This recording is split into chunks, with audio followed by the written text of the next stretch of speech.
time to bow down to the granddaddy of all first-person shooters, Doom. Take the fight to the denizens of hell as you run. Seriously, you move fast in this game, through level after level, killing zombies, demons, and, well, I guess kind of just more demons, but they look cooler. Using everything from brass knuckles, trusty chainsaw, pistol, shotgun, even a chain gun. Or get the favorite of adolescent boys, the BFG 9000, to really get the party started. Jump for joy as your enemies explode before your eyes, all while pissing off groups like the PMRC. Seriously, this game had some wild controversy. It was labeled harmful for minors in Germany by the Federal Department for Media Harmful to Young Persons, which feels like they were a little bit biased. Fight through 37 levels of ass-kicking to save yourself and teleport back to Earth, all while partying out to one of the most iconic soundtracks of all time.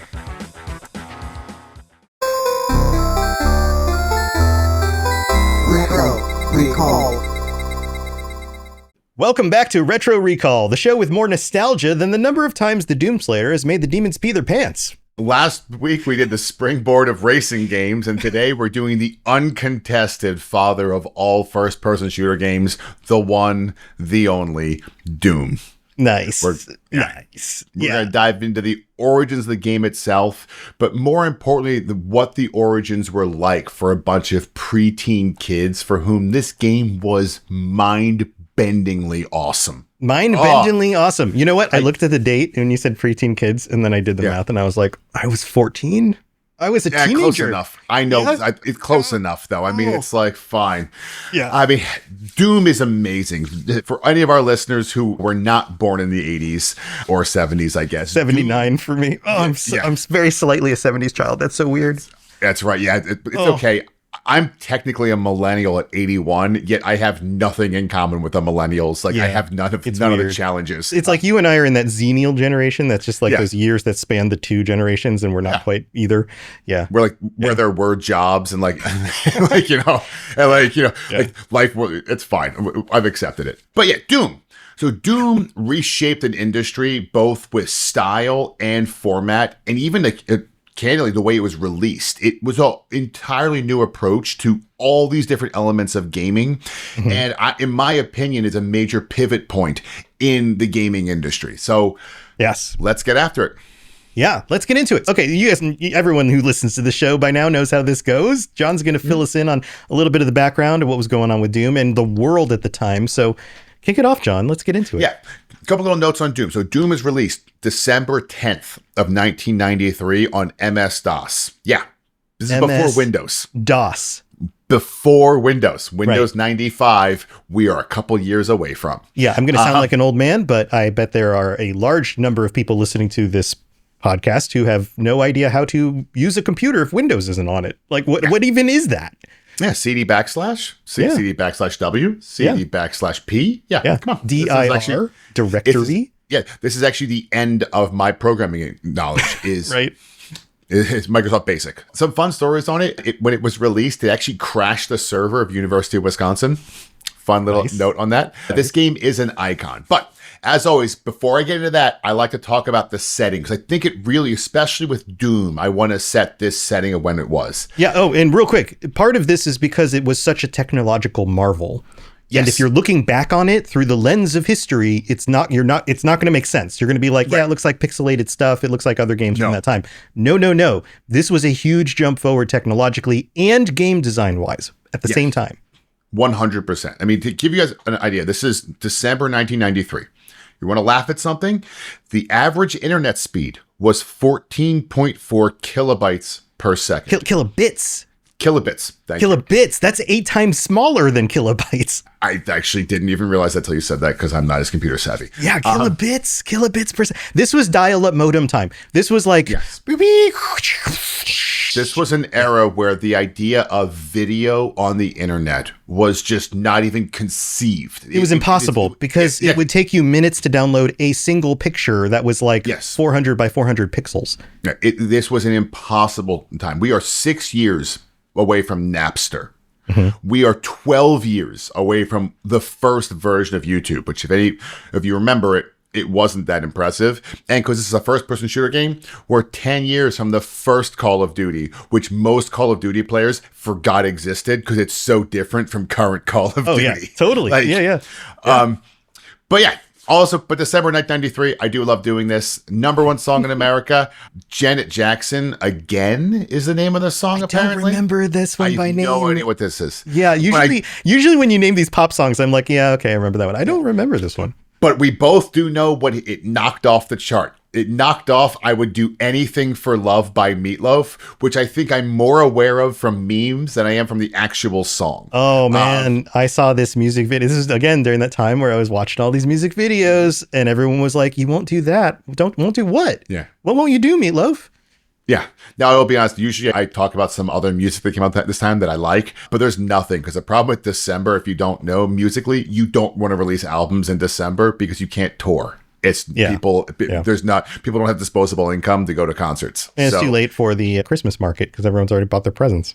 Yeah, so it's kind of a waste of time. Like, all right, I released an album December 20th. Cool, no one's going to buy it, and then when you go on tour, no one has money to see you. So you don't really see it. Not a lot. It's a really rough time for music. Hence, Mariah Carey. Okay.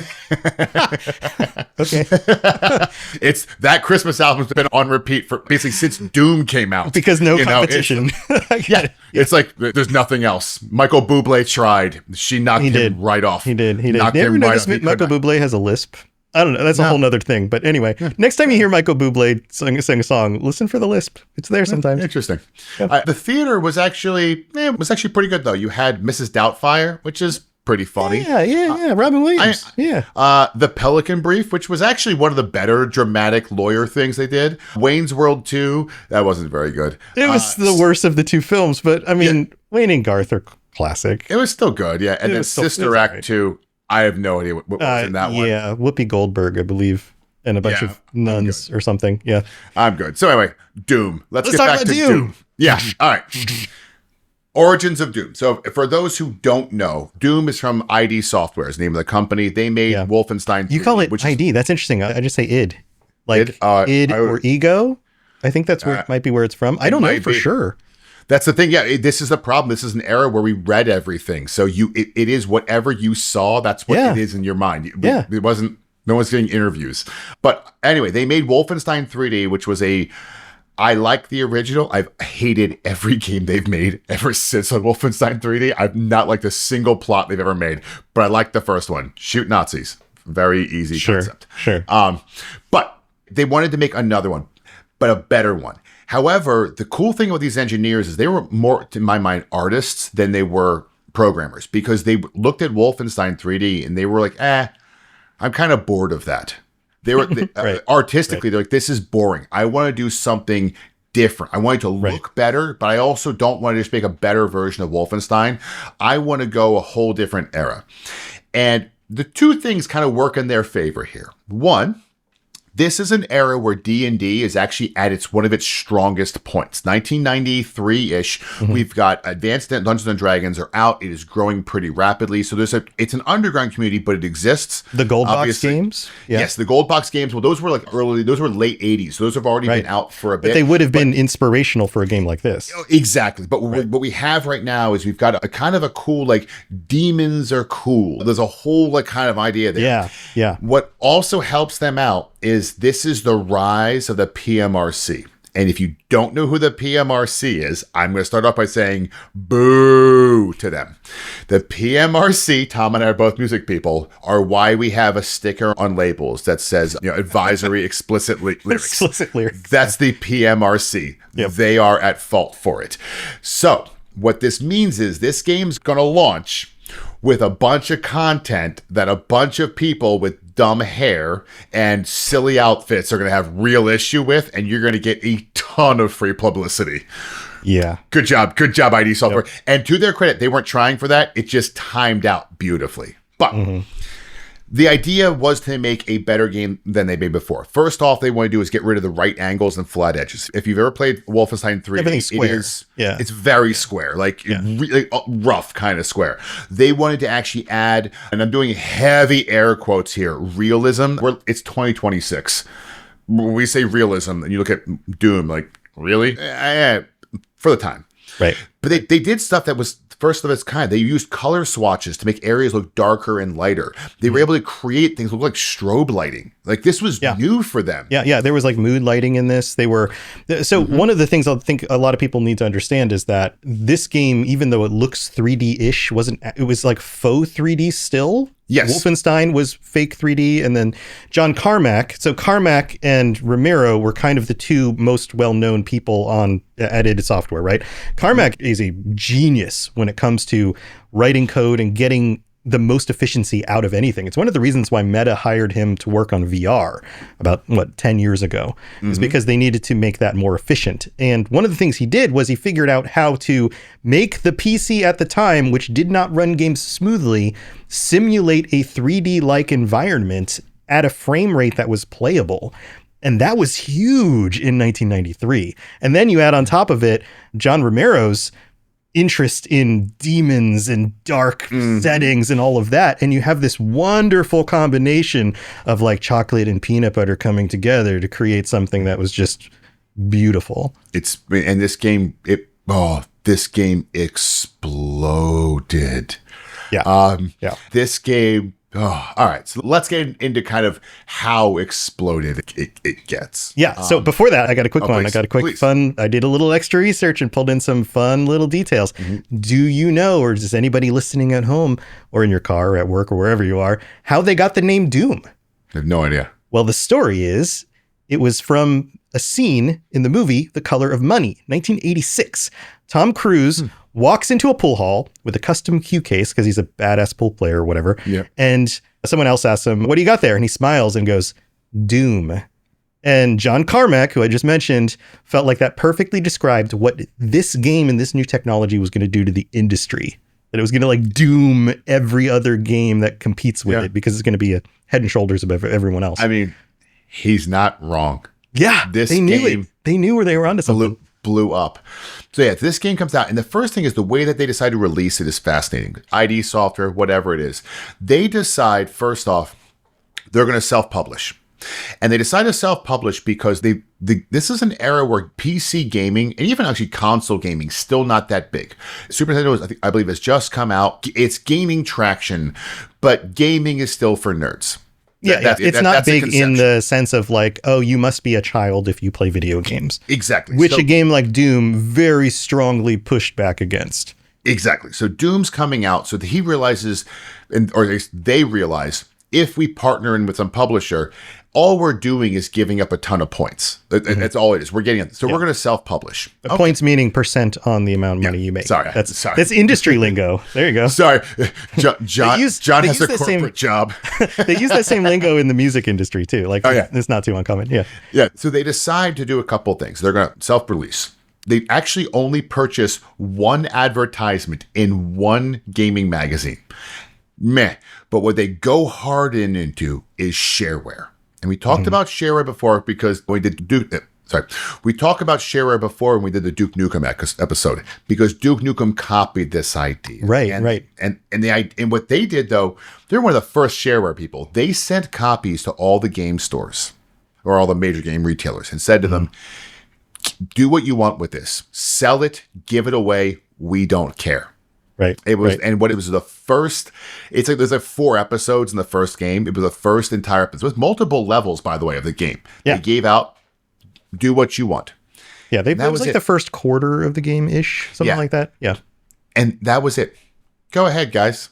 Yeah. Go nuts with it. And it totally proved the model. Like this absolutely worked. Yeah. My God. So the buzz for this explodes. Now, there's 2 levels to this buzz. First off, the game's being given out, and I can speak from experience. This shareware, I was in middle school, so we took this, went to the computer lab, and installed it on every single computer in the computer lab, and all of us sat there and would play Doom in recess. Right, and your 40 and 50-year-old teachers had no idea how most of the stuff on the computer worked anyway. Happening here. Right. And that story, by the way, is everywhere. This game went all over the place. College campuses, computer labs at high schools. Yes. This was everywhere. They estimate that over 1 million people within the first 5 months installed the shareware version. And I know in 2026, it doesn't sound like a lot because when we think about games, Cyberpunk comes out, these games come out and they'll sell that. Yeah. And we have the internet. You put something online and it can hit 100 million people. Right. In 1993, a video game touching 1 million people is insanity. An indie game. Yeah. This wasn't Nintendo. Yes. This wasn't Sega. Yeah, exactly. This is insane numbers. Right. It actually, and now obviously those shareware didn't convert over a lot, but they actually sold 65,000 copies in 5 months, which you might sit there and say, well, 65,000 copies, that's not that much. At $40 a game, that's $2.6 million in 5 months on a game that cost them less than $1 million to produce. Yeah. And on top of it was an unproven system that was showing that it worked. And you had to mail in your purchase. Yes. So it wasn't like you could just go to a website and order it on Amazon. No, so you actually had to trust that, okay, this disc you got for free at the local game store, if you send them their money, they're actually going to give you more of the game. Yeah. Yeah. It was a wild experience. And 65,000 people did that. Yeah. And again, in 5 months, though, it made $2.6 million. So you're looking at over $1.5 million of profit. And by the way, it kept growing after that. Doom went on to be one of the highest grossing games of all time. It is currently universally accepted as one of the best games ever made. Top 5. Yeah. It's on those top lists every so often when like PC Gamer puts out like a top games of all time list. Yeah. Doom. Yeah, it's up there. It is. Yeah. This game is wild, but it is. And now part of this also was with that shareware piece, the PMRC also got involved. This is a game. This is one of those games where it was, if you play this, this is devil worship. If you play this, you're going to become violent. This is actually might have been, I didn't look it up, but this is probably one of the earliest versions of playing a game like that's going to make you violent. You can't play that. It's going to make you a violent person. Right. It's not. And then Mortal Kombat was a part of that too. And lots of studies have come out since then. And they're like, no, it's like violent people will look for violent things, but it doesn't work the other way around. Yeah. But so Doom in some ways benefited from that though, because people were, if you think about it from the shareware model, but also from a shareware model, people are saying, oh, this game is horrible. This game is terrible. How can anyone watch it? Well, I want to know more about the game. How do I get it? Oh, it's free. It's just over there. Just go pick up the copy and try it. You can literally walk over there and pick it up and you go install it. Oh, really? Well, and then you go, well, this is the funnest thing I've ever done. I think people need to understand shooters. That like this idea of negative publicity was still publicity was something that had been proven out in the 80s by people like Madonna. Two Live Crew. And Two Live Crew. And like who I hate, by the way. I hate them, but I support them because they beat the PMRC. They were, for those who don't know, Two Live Crew got sued for their lyrics, and they actually won one of the most important First Amendment cases actually in history, of proving that you cannot tell someone that they can't make music because you don't like what they say. Right. Yeah. Free speech and all that. But yeah, that was the test bed for this idea of, well, when we can make a violent game where you kill demons and they turn into bloody messes. Yeah. And they're also demons. Right. They're not people. We're not killing children. Like, you know what I mean? It's like we're kill anything. Demons. Kill a demon. Yeah. Right? Feels like we're doing a good job here. Yeah. All right. But speaking of demons, let's talk about the plot of the game. For those people who didn't play Doom or who did play Doom and just played Doom and didn't care what was going on, the plot's actually pretty simple because it doesn't actually get that well explained. Again, we're talking about these older games, modern games, you've got plot, you've got character actors, you've got on-screen voice directions, lines and lots to read. This is Doom. I didn't know the plot of Doom until many years after I'd played Doom for the first time. So plot's pretty simple. Human scientists are experimenting on teleportation technology, and they open a gate to hell. Oops. Not again. Well, this is the first time, actually. That's a Simpsons joke. That's a Hans Moleman. Like the dolphins invade Springfield and everyone's freaking out and he's just going, not again. Not again. So your protagonist, known only as Space Marine, which is dear to my heart as a Warhammer player. Which eventually became the Doom Slayer later on as they've continued more, They added more to him later, but he originally was just Space Marine. Space Marine, Yeah, he'd been assigned to Mars because he punched his senior officer. Note, for telling him to shoot civilians, so he was a good person. That's the right thing to do. Yep. And anyone else listening to this, very topical. Anyone listening to this right now who has to make difficult decisions. Just saying. Just maybe there's options. Be the Space Marine. Yeah. But suddenly the entire base on Mars goes to hell in a handbasket. Literally, actually. An actual handbasket? Yeah, you're right, fine. Almost literally. Halfway literal. Halfway literal. The first part, not the second part. Yeah, we're going to do literally, we'll do litter, and then the ollies is extra. Armed with a pistol and a pair of brass knuckles, he goes into the base for revenge, by the way. That's what he's listed as. Like, all right, I'm just going in to kick ass. And over the course of the game, he travels to the core of the space station and teleports to Earth, only to discover that it's actually on Earth as well, which is the Doom 2. Yeah. So, there you go. Now, one of the reasons why the story is so vague is because they debated this internally. And in the Doom Bible, Tom Hall, one of the developers, wrote this big document called the Doom Bible. And in it, he described some of the behind-the-scenes stuff that was going on. Originally, they wanted to have 5 playable characters, a complex plot that involved a planet called Titanga, whatever that means, all right, sure. and cinematic cutscenes. And John Carmack, again, responded and said, no, we're getting rid of all of that, and is quoted as to have said, story in a game is like story in a porn movie. It's expected to be there, but it's not that important.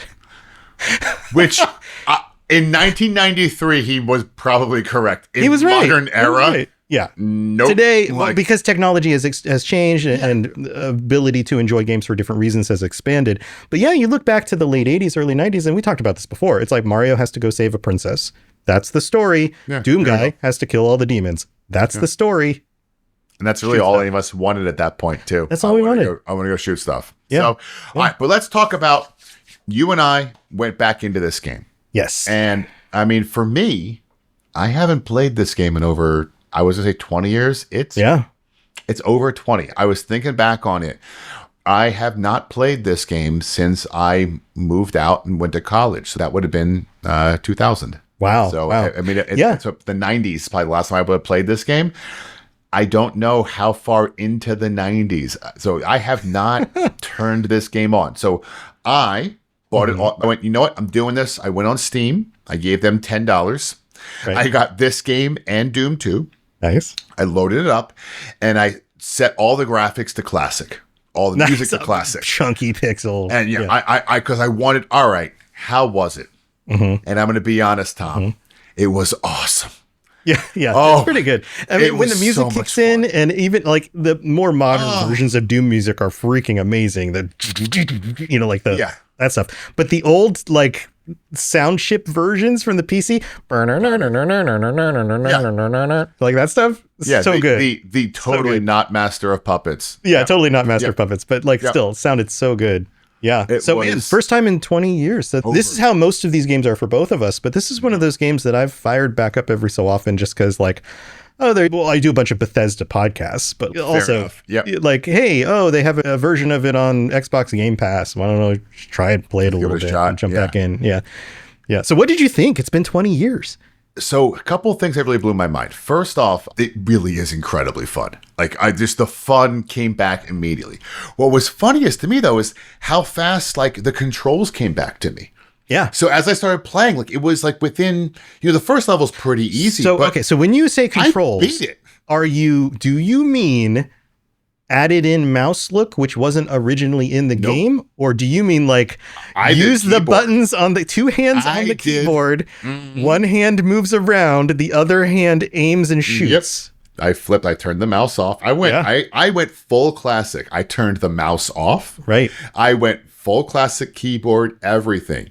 This is another thing our listeners who did not live through this time will not know, is that mouse look didn't show up in games until a few years after this.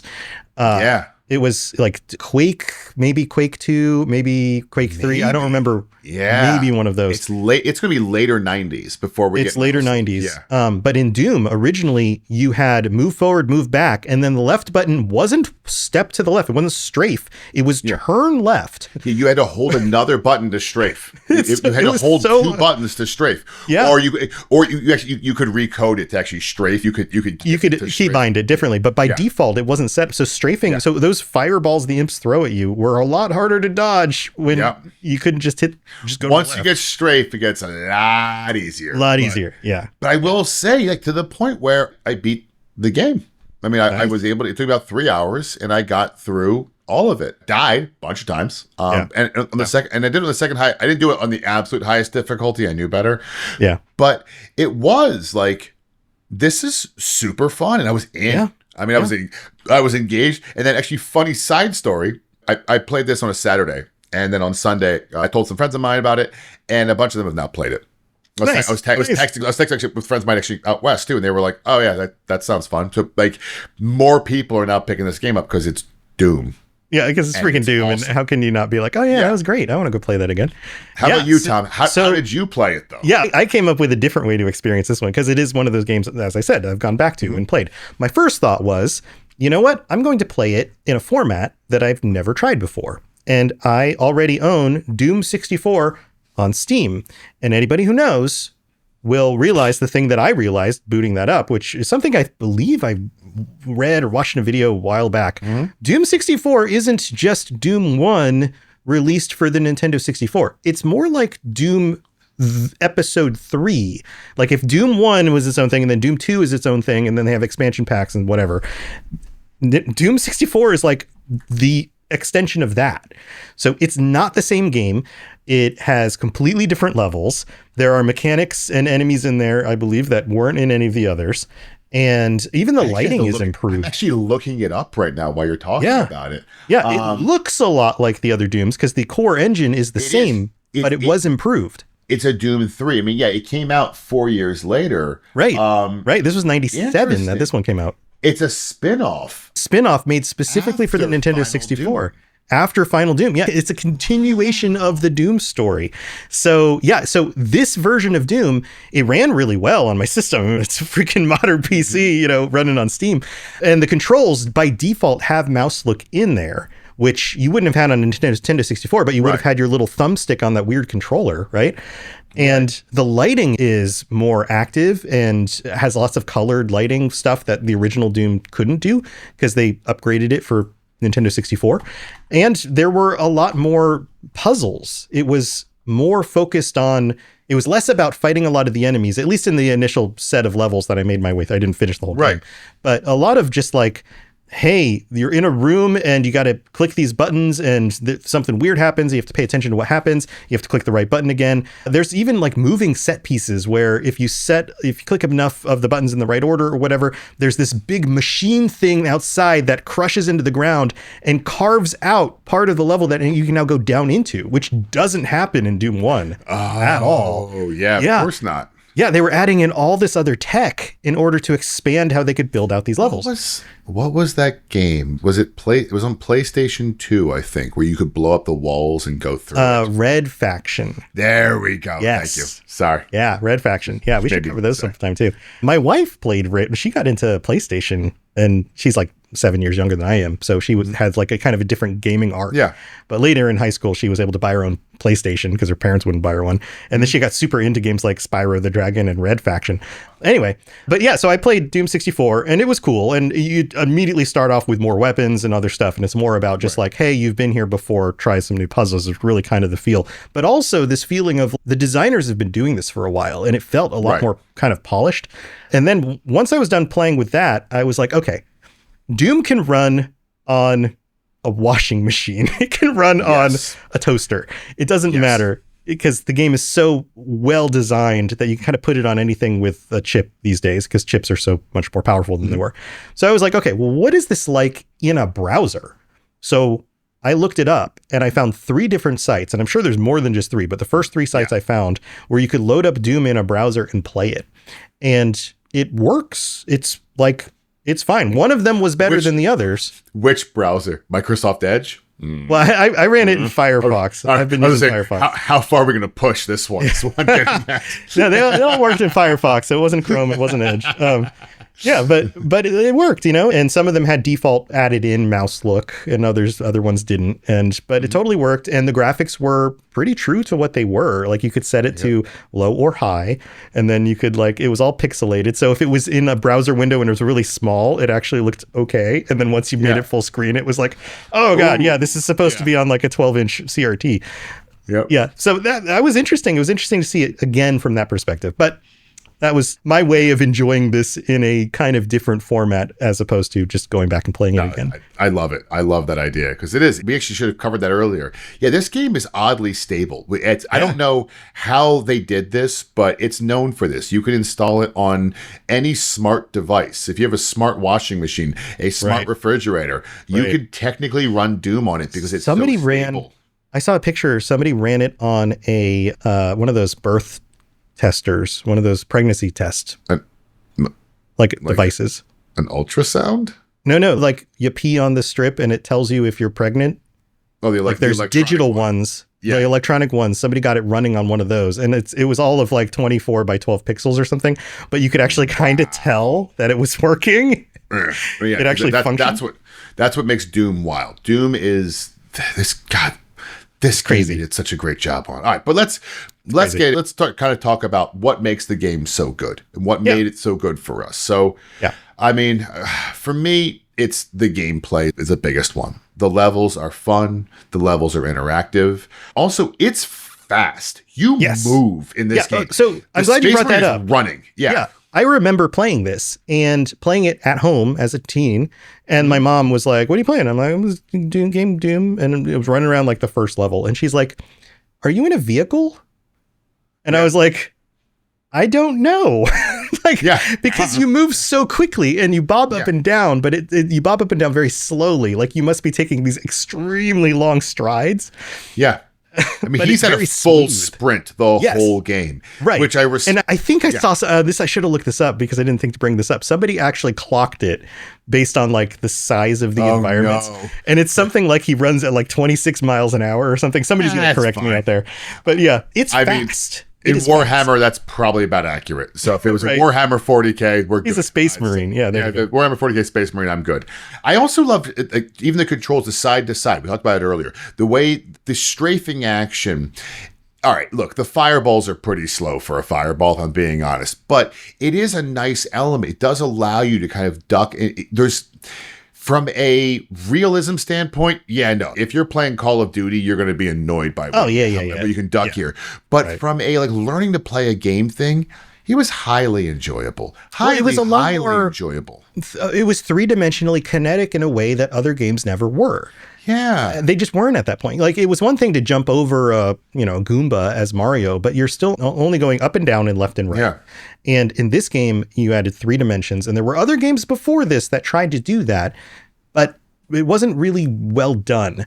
I remember playing a game called something like Faceball or something like this. And it was like you were in a maze and you were a little face block that was moving around, and you could play it 2-player. So it was split screen. It was like on the NES or something like this. And you could shoot at each other when you found each other in the maze.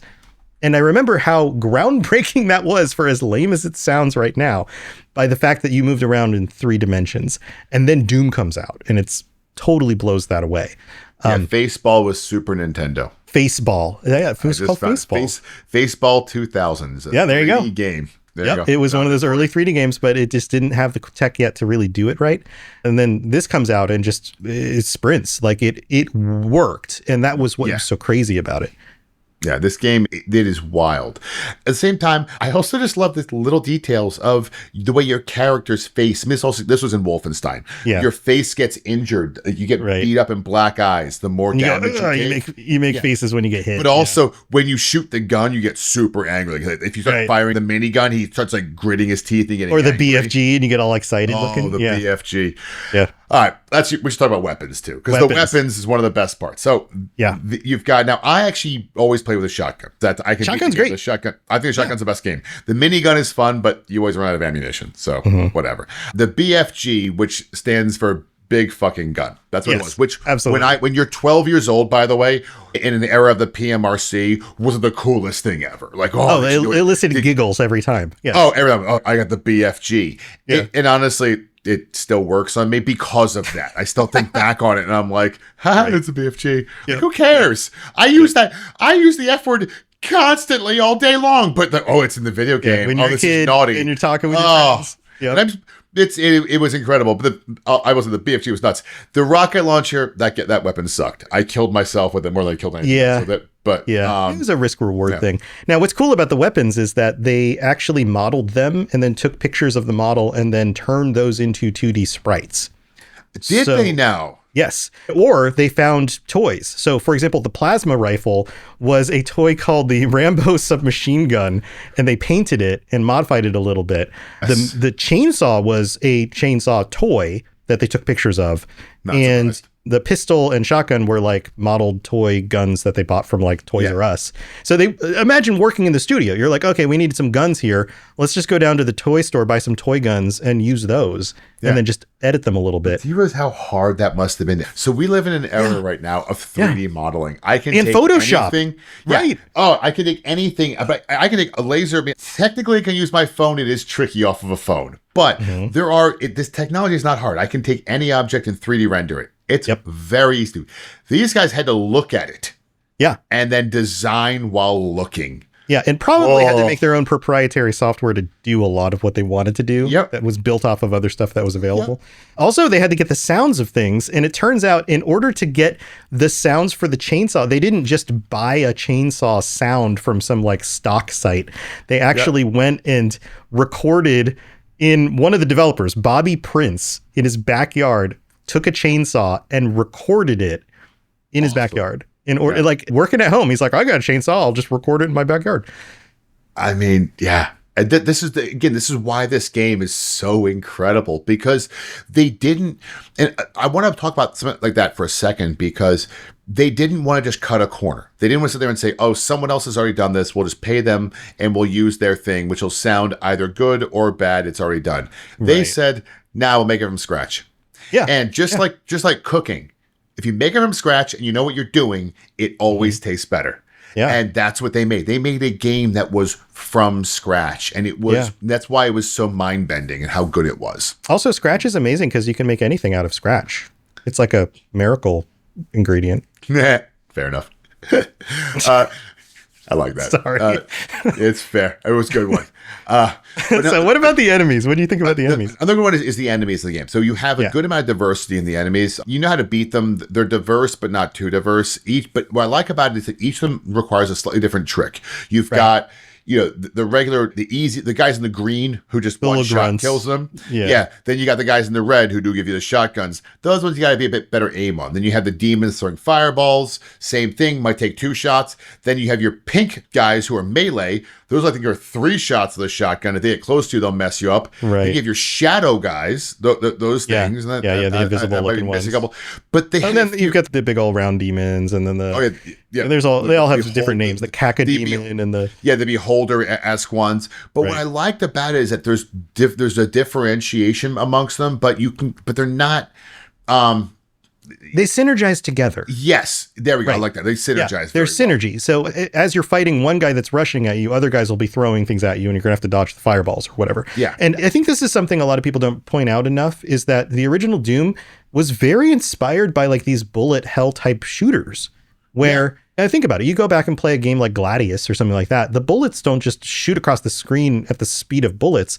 They're like these little laser pellets that slowly move, and you got to get out of the way, right? And that became a whole genre unto its own. But they were doing that in 3D with Doom, which, when you think about it, that's kind of phenomenal, right? Yeah.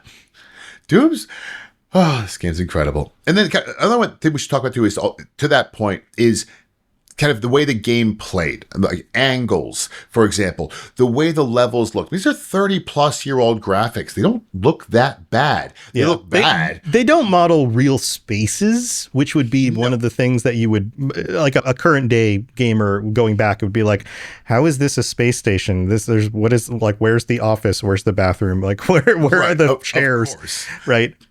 But they're arenas. They're arenas designed for a purpose. And sometimes it's a puzzle and you got to make your way through it. And sometimes it's a big area where you're going to fight lots of monsters. And sometimes there's just some cool things that are going to happen, or you have to avoid, or you have to jump over, or whatever. Exactly. And I think that the way these levels looked, the way you interacted with the level was amazing. And so that was another piece. This game really did it. This launched first-person shooters. I'm going to say it again. Wolfenstein 3D created it. Doom launched it. They defined what this should be. And there's a reason why first-person shooter didn't enter the lexicon until Doom-likes went away. Because every game in the 90s that was a shooter, a 3D shooter like this, was called a Doom-like. Yeah. Some of them were very good, too. Yeah. I mean, if I'm being honest. Yep. So there's we talked about John Carmack and doing the trick that made this 3D in order to render in the scenes, but they also had to make sure that the textures and sprites were kind of a step above what they were able to do before that, if that makes sense. Like these images and things were important to the feeling of the game. This is one of those things that I felt jumping back into the game was there's a very strong aesthetic design around all of that. And we talked a little bit about modeling the guns and stuff, but they did the same thing for monsters. They would actually build some of the monsters out of clay or some other things in order to play with them. One of them was, I think it's one of the ones in Doom 2 was like an H.R. Geiger, like the guy that did the alien art stuff. Like they used an actual model of that. Might be Giger, but yeah, Giger. He's wild. Yeah. So he had like modeled characters that were made, and they used one of those and scanned it in, basically pulling from other things. And some of the other things they pulled from were like the med kit has a big red cross on it, like the Red Cross, which is a symbol protected by the Geneva Convention. And they had to go to court over this because you aren't supposed to use Red Cross imagery to mean med kit or anything because they own the rights to it. So hold on. I had looked up, but I'm assuming they won that. I don't know. I don't know the fallout of it. All I know is that this was a thing, and maybe this was a thing back in 93 and it's no longer a thing. Because it seems like a simple thing, right? Like just a Red Cross image, but created problems. Also, they had gore textures. This was one of the problems that people had with the game was that it looked evil and it was gross and gory. And they, in order to get those, they scanned pictures out of medical textbooks of like body parts and prosthetic limbs and this kind of stuff in order to work them. So when you see those old pixelated graphics, realize that a lot of those like if you were to actually clean that up today, if you somehow you had like the original scans, they would look a lot like actual real objects that were scanned into the game. Similar, but different from the tech that was used in something like Mortal Kombat, where you actually had actors who posed and then they animated the poses of the actors. That's why they looked sort of realistic. Pretty crazy. That's awesome. Yeah. Last one I want to talk about is the environmental hazards. Because this is something that was really cool to gaming. This is like a standard, by the way, today. But this element of, you always had falling, but like the exploding barrels was awesome. Toxic waste. These types of ideas that you could actually have something around you. Like I mentioned the rocket launcher. I hated the rocket launcher because it blew me up half the time I tried to use it. Sure. That's hard programming, by the way. But it was these kind of cool things. There's a lot of times in the game, like the barrels are an example. A bunch of enemies are coming near you. If you can just get them near a barrel, blow up the barrel, you take them all out. And they even had some levels where if you shoot one barrel, it'll take a chain reaction going all the way across.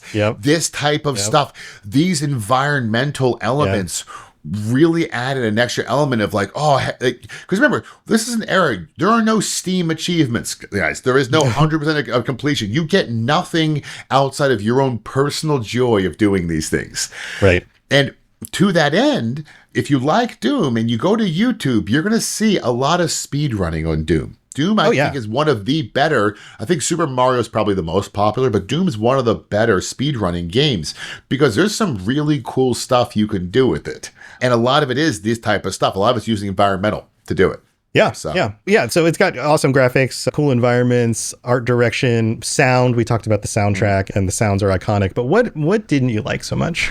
All right. So the aiming is the one thing going back is a little bit tough. It is It is single plane. There is no up and down. Yeah, you have to remember, this was really pseudo weird. 3D, so there really isn't a Z-axis. It's like it's pretending that there is. So you don't aim up to look at enemies that are sitting on like a level above you. You actually, but you will shoot them. So it's a weird. You just shoot in that direction. Yeah. If you face like your reticle, reticle, Yeah, what is it? reticle. Yeah. Your reticle is pointing at a wall, and like 10 feet above the wall is the enemy. You shoot, you hit the enemy. Right. It is that part actually does. It's funny going back. That was the part that was the hardest for me to get used to because I'm just so used to aiming and I just have to shoot in the general vicinity. Right. But it also is kind of clunky and it's annoying. Yeah. Another one is the ammunition. It's very feast or famine. Right. You could burn through it and then you could like, and there's none. And then you're just like, where is there more? Constantly like, I just have an endless supply. It's really annoying when you die too, because you'll die in a level and then you restart with a pistol. Yeah. And on some levels, when you open the door to start the level, you need more than a pistol. Luckily, cheat codes still work. Cheat codes still work. Yeah, that's true. And I think that is one of the problems with it. I think my biggest issue is that and this is the nature of a lot of these older games, is that they just get kind of samey. After you've done enough of the levels, they kind of start, okay, now I got to find another key card and push another button. Oh, look at all the monsters that showed up. I got to kill them all. Like it runs out of tricks at some point. But for its time. And the reason I completely concur with you, because I beat it. I beat Doom 1. I have Doom 2. I didn't load it. And not because we weren't covering it. It's just because I was like, I'm good. Yeah, I'm good. I'll probably play Doom 2 at some point in the next couple of months. I'll be like, let's give it a shot. Right. But it wasn't that element of, oh, I need to go get more of this now. Because to your point, it does get stale. Like, okay, that's that. Yeah. But I think that's just kind of common to that era, is that without the storyline, without the tech being even more advanced than it was, even though this was a huge jump forward, there were limitations around how many different kinds you could build, ways you can build a puzzle, and types of enemies you can make, and all of that. Especially back when like game design happened within a year or two. These weren't like 5 or 7 year development cycles. Well, yeah, I mean, it's almost annoying how long it takes games to come out these days. Yeah. I realize they're hard to make. And if you're a game developer and listening to me and you just cursed at me, I apologize. No, we totally get it. They're hard to make. Right. But it is also, as someone who grew up in this era where it was like a game would come out and then its full DLC would come out a month and a half later. You're like, oh, cool, this is great. And nowadays it's, oh, hey, a game has come out. I love that game. When's the sequel coming out? 5 years. And that's quick. Like, yeah. That's quick. All right, John. Well, let's wrap this up. What's your consensus here? I'm going to ask you first, because you're the one who hasn't played it in 20 years. What do you think? Should people like you go back and play it? And I feel like I know the answer to this, but what would you tell them? Very simple. I think everyone should go back and play Doom. And the reason I say that is this game is just exceptionally well made. It's super fun. It's iconic. If you are of the age, like Tom and I are, where you were playing video games when it came out, it's very fun to go back to. But actually, I would actually push people who were too young to have it. So I have a younger brother who's 9 years younger than me. So he was born when this game came out, but at like 2 years old wasn't popping on Doom, you know. So I'd say you should go back and play this game. I'd say that especially to people who are more modern gamers, go back and play this game. Really, if nothing else, just for the homage and understand, wow, this is the origin point of the stuff I'm doing today. I totally agree. Yeah. I think for video game history, if you're interested in video game history, if you're interested in how development evolved over time, if you're interested, even if you have the question of like, how much does this feel like playing a modern shooter, Call of Duty or Overwatch or any of those games? And it's going to feel different. You're not really jumping around. You're not aiming up and down. The selection of enemies and weapons are way less than there were before. There aren't all these different game modes. It's not by default. It's a single player game more than it is a multiplayer game. But go back, try it out, see what you think. I think you'll be surprised that like even though it does look old and crunchy, it's still there's certain things in there that you're like, okay, I can see that this is the origin that still is what people do today. And I'll be honest, if you buy it on Steam, they'll up the graphics for you. So if it's too crunchy, they'll give you a cleaner look. Right. So, right. So there you go. All right. That's our consensus. So next week we are jumping into something that has eaten a lot more of my time than I should admit to. And it's actually secretly one of my favorite games ever made. Ooh. Lemmings. I loved Lemmings. Oh, man. There are people who are listening to this who are like, what is even Lemmings? They don't even know. I've actually played Lemmings within the last 3 months. Wow. All right. So it's been a long time for me.